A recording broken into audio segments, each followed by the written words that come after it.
এই ওর গালে দাঁত নেই তা তুই সে কথা আগে কবি নেই যে খবরের মধ্যে ভরে ফেলেছি এখন কি আর বানিয়ে। সকাল 1:35 খবর পড়ছি বাণিজ্যিক কার্যক্রম 444 ধারার 6-3 মিটার অর্থাৎ 558 কিলো হার্সে, একই সাথে FM ব্যান্ড দীপদার বাগানের গুতগুতি সেন্টার থেকে। শুরুতেই শিরোনাম, মশার লাথি খাইয়ে আহত বুনো হাতি, প্রেমে ব্যর্থ হয়ে আত্মহত্যার চেষ্টা করে শব্দুল্লাহ দাদির পোষা মোরগ, অতিরিক্ত ঠান্ডায় দাঁত ব্রাশ করতে পারছে না বলে জানিয়েছেন কুদরতের নানি, মাকড়সার জালে আটকে যায় যাত্রীবাহী হেলিকপ্টার। শুনছিলেন শিরোনাম, এবারে বিস্তারিত। মশার লাথি খাইয়ে আহত বুনো হাতি।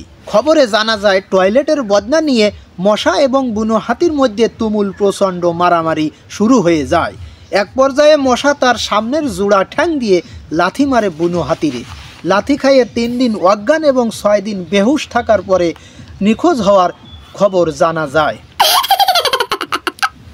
নিখোঁজ হওয়া হাতির সন্ধান পাওয়ার জন্য 2 কার্টুন মশার কয়েল এবং 3 কার্টুন আর্মি মোতায়েন করা হয়েছে বলে জানা যায়।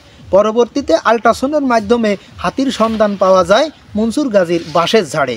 সিএ বাকের মাধ্যমে অত্যন্ত যত্ন সহকারে হাতিকে বাঁশের ঝাড় থেকে নামানো হয়। প্রেমে ব্যর্থ হয়ে আত্মহত্যার চেষ্টা করে শব্দুল্লাহ দাদির পোষা মোরগ।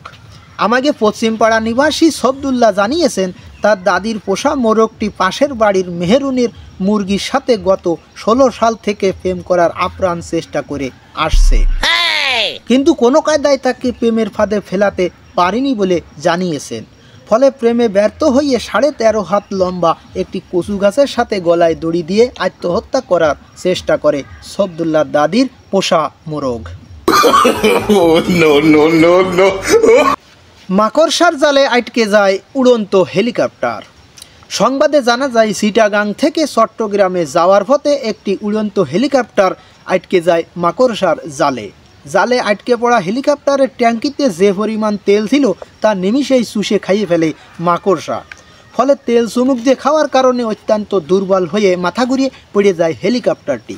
পরে তাকে দ্রুত হাসপাতালে প্রেরণ করা হয় বলে সংবাদে জানা যায়। অতিরিক্ত প্রচণ্ড ঠান্ডার কারণে দাঁত ব্রাশ করতে পারছে না বলে জানিয়েছেন কুদরতের নানি। আমাকে নিয়মিত সংবাদদাতা জলিলির বউ বলেছেন এরকম ঠান্ডা যদি পড়তে থাকে তাহলে কোনোরূপ দাঁত ব্রাশ করা সম্ভব হবে না কুদরতের নানির পক্ষে। ও দাদা, ওই দক্ষিণ পাড়া কুদরতের নানির কথা করছাও? ওর তো গালে দাঁতই নেই, তাহলে ব্রাশ করবে কিসের জন্য? এই ওর গালে দাঁত নেই তা তুই সে কথা আগে কবি নেই যে খবরের মধ্যে ভরে ফেলেছি এখন কি আর বানিয়ে। যাই হোক, ভরে যখন ফেলেছি তখন ওইভাবেই চলে যাক। শুধু দর্শকবৃন্দ, খবর এ পর্যন্ত। সবাই ভালো থাকবেন। আগামী খবর পাবেন 36 তারিখ 45 মিনিটই।